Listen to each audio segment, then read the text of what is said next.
एक बार की बात है। एक गांव में गंगाराम नाम का एक बूढ़ा आदमी होता है। उसकी एक बेटी होती है जिसका नाम होता है माधुरी। माधुरी देखने में बहुत ही सुंदर होती है, या फिर ये कहें उसके जितनी सुंदर लड़की पूरे गांव में कोई नहीं थी। उसकी उम्र अभी 16 साल की थी। बचपन में ही माँ के गुजर जाने पर उसके बाबा ने ही उसका पालन पोषण किया था। उसके बाबा गंगाराम के पास गांव के पास ही थोड़ी सी जमीन थी, जिसमें वह दिन भर काम करके घर का खर्च चलाते थे। बाबा, आज घर आते समय खेत से थोड़े चने के पौधे लेते आना, शाम को उसकी सब्जी बनाऊंगी।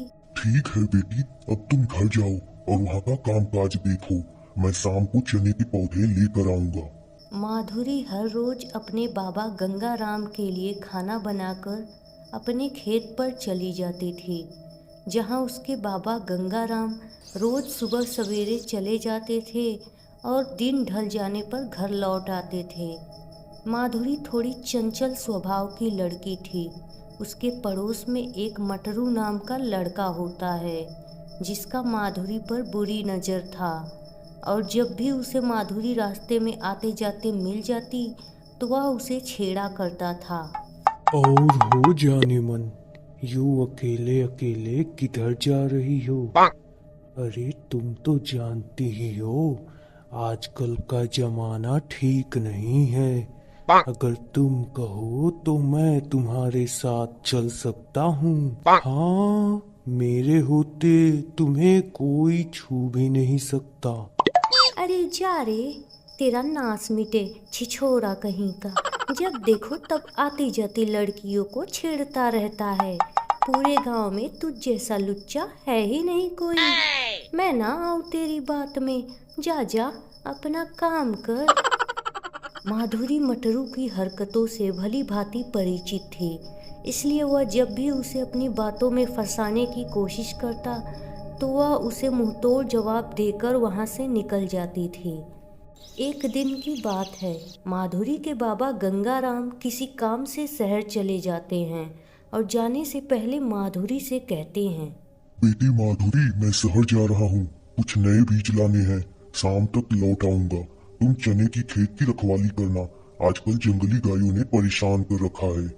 ठीक है बाबा, आप निश्चिंत होकर जाइए, मैं देख लूंगी। गंगाराम शहर चला जाता है और माधुरी अब घर पर अकेली होती है। वह अपने चने के खेत में जाकर पौधों की रखवाली करने लगती है। इधर मौके का फायदा उठाकर मटरू भी उस खेत में चला आता है, जहां माधुरी बिल्कुल अकेली होती है। अरे माधुरी, तुम यहाँ, और वो भी अकेले? लगता है आज तुम्हारे बाबा घर पर नहीं है, वरना वह यहाँ जरूर आते। Oh, no! हाँ, मेरे बाबा शहर गए हैं नए बीज लाने, शाम को लौट आएंगे। वाह, ये हुई न बात जाने मन। अच्छा हुआ बुढ़ा आज यहाँ नहीं है, चलो तुमसे थोड़ी बात करनी थी। और ऐसा कहकर मटरू उसकी बाह पकड़ लेता है। माधुरी गुस्से में कहती है, देख मटरू, चुपचाप से मेरा हाथ छोड़ दे, वरना बाबा से कहकर आज तेरी अच्छी पिटाई कराऊंगी। अरे जाने मन, तुम तो खामखा नाराज होती हो। अभी तो बस हाथ ही पकड़ा है, उस पर इतना गुस्सा ठीक नहीं है। और ऐसा कहकर वह दूसरा हाथ माधुरी के गाल पर रखता है। Oh, no! माधुरी उसे जोर से तमाचा जड़ देती है। बोला ना मेरा हाथ छोड़, हाथ छोड़, वरना शोर मचाकर पूरे गांव वालों को यहाँ बुला दूंगी और वो तेरी अच्छे से मरम्मत कर देंगे। दोनों में छीना झपटी होने लगती है। इसी बीच माधुरी को एक जोर का झटका लगता है और वह पास में ही पड़े एक पत्थर से टकरा जाती है, जिससे उसके सर में चोट लग जाती है और खून बहने लगता है और वह तुरंत ही वहाँ बेहोश हो जाती है। Oh, no! अरे बाप रे, ये क्या हो गया? कहीं ये मर तो नहीं गई?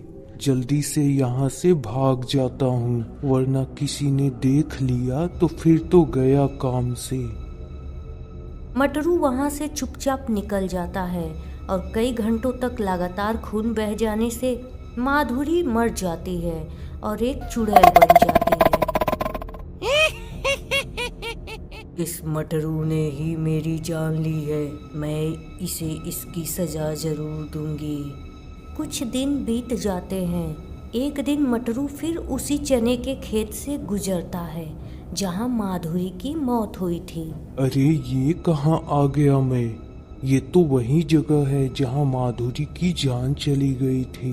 तभी अचानक से वहाँ जोर जोर से हवाएं चलने लगती है। लगता है मुझे यहाँ से जल्दी से चले जाना चाहिए, कुछ ठीक नहीं लग रहा मुझे। तभी उस चने के खेत से एक भयंकर आवाज आती है। तू यहाँ आया नहीं, बल्कि मैंने खुद तुझे बुलाया है। उस भयानक आवाज को सुनकर मटरू डर जाता है। कौन है यहाँ? मैं माधुरी, और अब तेरी मौत, मरने के लिए तैयार हो जा। और ऐसा कहकर माधुरी उसे मार डालती है और फिर उस चने के खेत में गायब हो जाती है।